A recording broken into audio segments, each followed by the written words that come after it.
Welcome back to the channel. RacerX here, and today I want to do a short video for you guys about EVs and the EV movement. Is it actually working? We see all these initiatives out there from all the big auto manufacturers about moving everything over to hybrid and EV, yet in my comments section everybody basically hates EVs. So I was going to do a little bit of research today and find out, are the EVs actually selling? Is there something to this? Or is it just the performance people that hate EVs and they're actually a huge success? So today we will dive into it. If you guys are brand new to my channel, don't forget, hit subscribe. You can find that button right over here. And off we go. T-minus 15 seconds.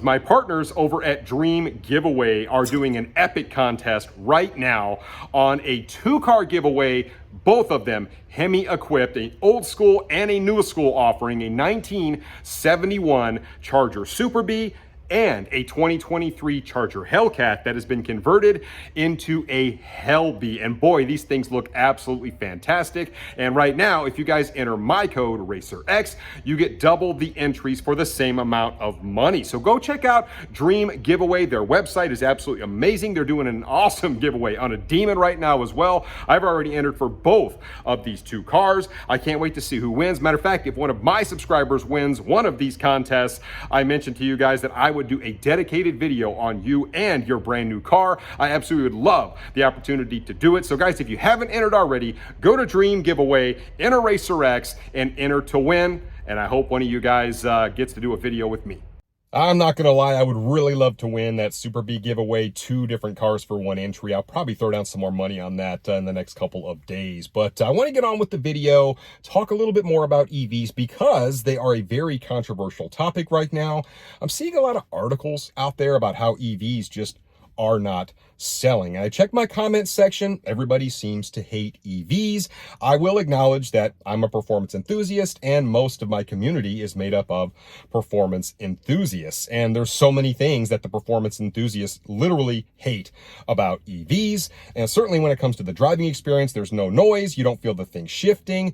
Yeah, you have to charge it. They're expensive. If you ever have to replace a battery out of warranty, they cost a fortune. So there are multiple drawbacks. Matter of fact, I have recently seen a bunch of videos coming out of places like California where people are waiting in line literally like hours and hours, even at midnight, to charge their cars. And you see dozens and dozens of people just lined up waiting to charge their car. And that is a huge problem because in this day and age, everybody's got stuff to do, right? We have deadlines, we have places to be.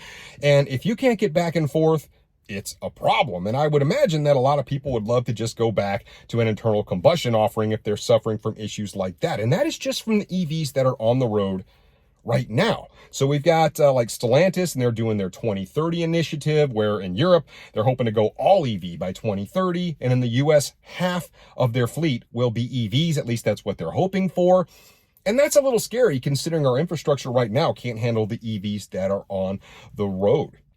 It seems pretty apparent that the vast majority of the performance enthusiast community is not a big fan of the EV movement, but you have to keep in mind that we are a relatively small sliver of the massive consumer pie, so to speak, right? I mean, all the Toyota Camry buyers out there, right? All the people buying the little bitty SUVs that literally just look at automobiles as a way to get back and forth. So I'm really curious to look at the numbers, right? I want to see, are the EVs actually declining in sales across the board?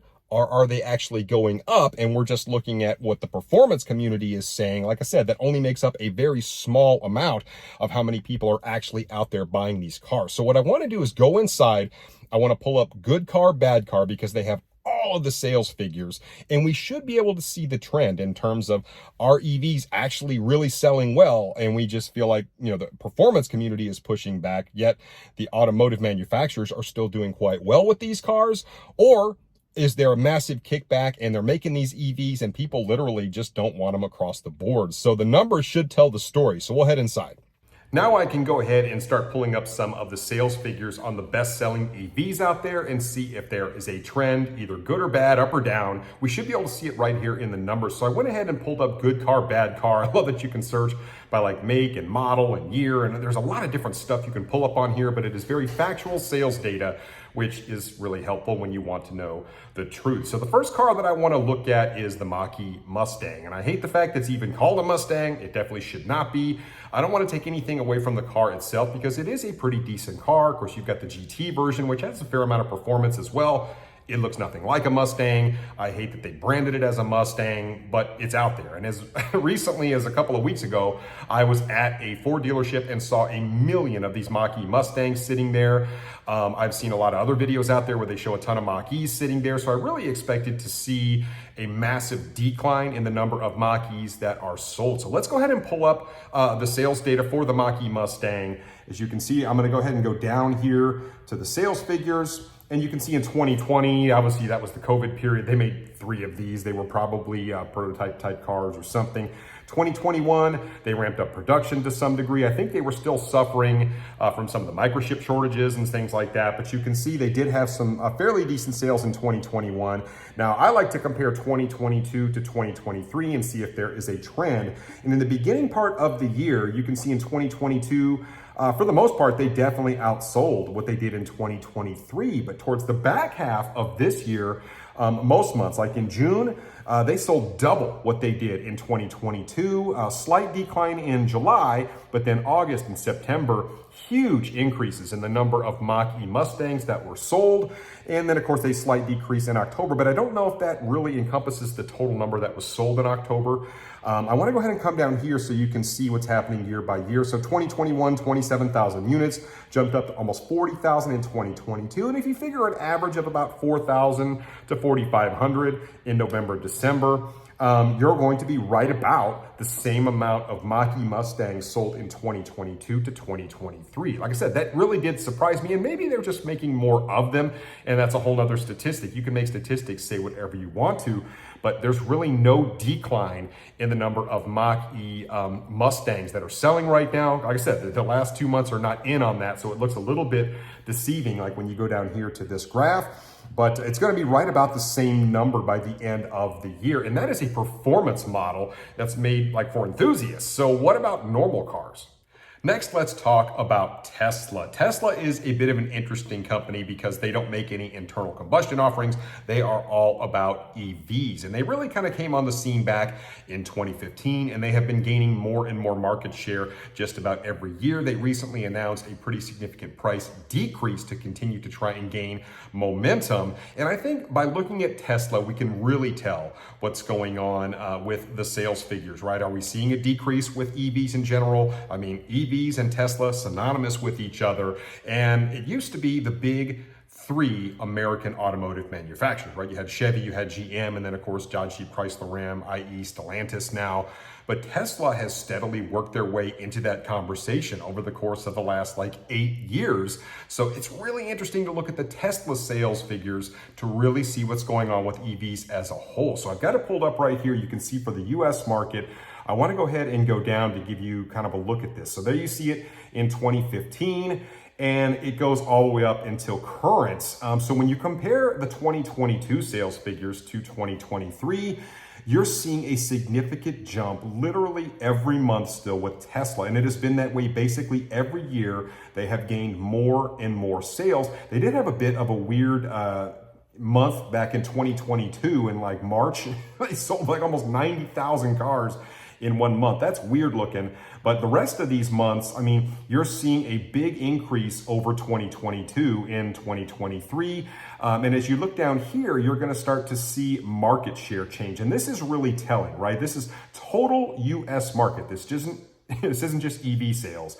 And you can see they started out back in 2015 with 0.1% of the total sales in the US. And then as we jump all the way down here to 2023, you can see they're gaining a lot. So 2022, almost 4%. And it looks like, for all intents and purposes, they're going to sell over 600,000 vehicles this year. So it's going to be probably up in that 6-something% of total US market share. So you can see Tesla is continuing to gain ground. Here's a really good graphic of that. And like I said, the last 2 months of the year are not actually in yet. and you're gonna see those sales figures probably up around the top of this chart, over 600,000. So if you look at Tesla, you can really see that while most of the performance enthusiasts out there do not like Tesla at all, they don't like EVs, you can see Tesla is continuing to just chug along and eat up market share, and they are continuing to sell more and more EVs with each passing month. I feel like it does bear mentioning that the government probably has a lot to do with Tesla's success. After all, when you have companies like Stellantis spending billions of dollars every year to buy EPA credits to continue to put out what they're putting out, to keep from retooling all their factories, all that kind of stuff. Well, Tesla is just raking all that money in. They can spend it on R&D, they can spend it on manufacturing, all that sort of stuff. So it kind of puts the entire automotive world in a little bit of a disadvantage. And then of course, when people go to buy an EV, you also get a bunch of credits when you go to buy. And this is in a time where you receive very little in terms of, what consumers get at the dealership in terms of cash back, all that sort of stuff. Almost none of that has been happening recently, but Tesla, you still get a lot of those credits. So I feel like that might be a big reason that Tesla has continued to just chug along and eat up more and more market share every year. One of the vehicles I was really interested to look at was the all-electric F-150, because there's been a lot of pushback ever since Ford went over to an electric pickup truck. After all, the F-150 has been a huge seller for Ford for a really long time. So I thought if we can show a trend on just the electric version, I mean, there's a ton of people out there saying they can't sell them, but unfortunately, I can't find any data that differentiates between the gas-powered version of the F-150 and the electric one. So instead, what I did is I pulled up Rivian. Obviously, they are a new automotive manufacturer, and they do deliver a pretty neat product. I realize so many people hate EVs, but their truck is kind of cool, and they just kind of burst on the scene last year. So they had the RT1 pickup truck. Let me show you the sales data for this. I'm gonna go ahead and go down right here to the sales. So you can see in 2022, really nothing up until that March period, and then really nothing again until June. And you can tell they just started ramping up production in 2022. But when you look at 2023 as a whole, you can definitely see those sales figures starting to increase across the board. Obviously, they had sales in every single month. And then when you look at 2022, say June, compared to 2023 June, you can see it's double the sales. Almost the same exact thing there in July and August. I mean, they're just continuing to kind of sell more and more of these. I realize as more and more of them are out there on the market, there's a lot of initial demand for these, but you can see the sales on these are not suffering at all. As a matter of fact, I'm told that they sell just about every one of these Rivians that they make. So there's obviously a fair amount of demand out there, despite the fact that this is pretty new. So at least we can look at this piece of it. Turns out the more research that I do, the more this trend seems to come into focus. I did some research on multiple other EVs out there. For example, I looked at like Kias, like the EV6 and the Niro. Same thing, it's trending up and not down. Like I said, I got so many comments. Look, EVs are failing. People hate them. People aren't buying them. That is not what the sales trend is showing. Like I said, it doesn't really show us much about EV production, but we are seeing an increase in sales across the board. Perfect example, the Chevy Bolt, one of the smaller, more affordable little EVs that's out there. Let's look at the sales figures on that. Here you have it. I'm actually going to go down to 2016 is actually when this car came out, only 579 units back in 2016. And then they started ramping up production more and more, and you will see an ever increasing sales trend the more you go down. Let's look at 2022. Hardly anything sold the first month of 22, 2023 at 6,480 units. Just a massive increase in the amount of those. Now, I realize there were some constraints in terms of manufacturing. That's probably what we're seeing here, because bleeding back into 2021, you only saw 8 units, then they ramped up to 115. And then just look at how hard the sales on that little thing ramped up going into the end of the year. And it's only continued into 2023. And you're seeing an increase literally year after year and month after month. So that thing has continued to gain popularity, and you see more and more sales of that little Chevy Bolt. I mean, it's a little turd of a car, but people are buying the crap out of them. And you can actually go down to the bottom here and you can see what that sales trend looks like. It is ever increasing.